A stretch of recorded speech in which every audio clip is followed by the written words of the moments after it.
నా పేరు బానోద్ మహేష్. మా భార్య శాంత. మేము 2009లో పెళ్లి చేసుకున్నాం. 2014 నుంచి నేను, నా ఇద్దరు కొడుకులు, దేవేంద్ర అనే మనిషి మా భార్యకు ఇంట్లో వచ్చి గుంజిండు సార్. గుంజితే రేప్ కేసు పెట్టినాం. కేసు నడుతూనే ఉన్నది. కేసు నడుతా అంటే నేను బైక్ ఆడ పోతా అంటే మళ్ళీ ఆడ వచ్చి గుంజితే మళ్ళీ పెద్ద మనుషుల పోతే మళ్ళీ ఒక 20,000 దండగా తీసుకున్నారు ఆయన కాడ.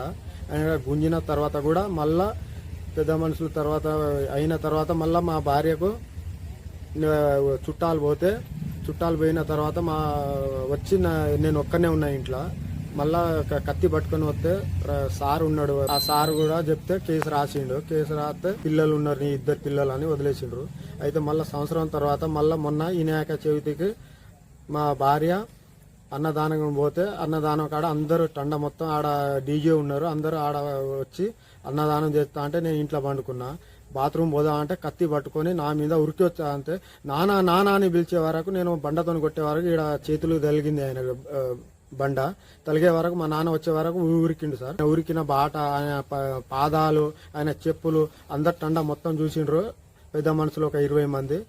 నేను అందరినీ మొక్కుతున్నా సార్. నన్ను చంపాలని ఆయన మా భార్యను వాళ్ళిద్దరు చంపాలనే చేస్తాండ్రు. ఇప్పుడు ఈ 2 సార్లు నాకు చేసేది వాళ్ళిద్దరే సార్.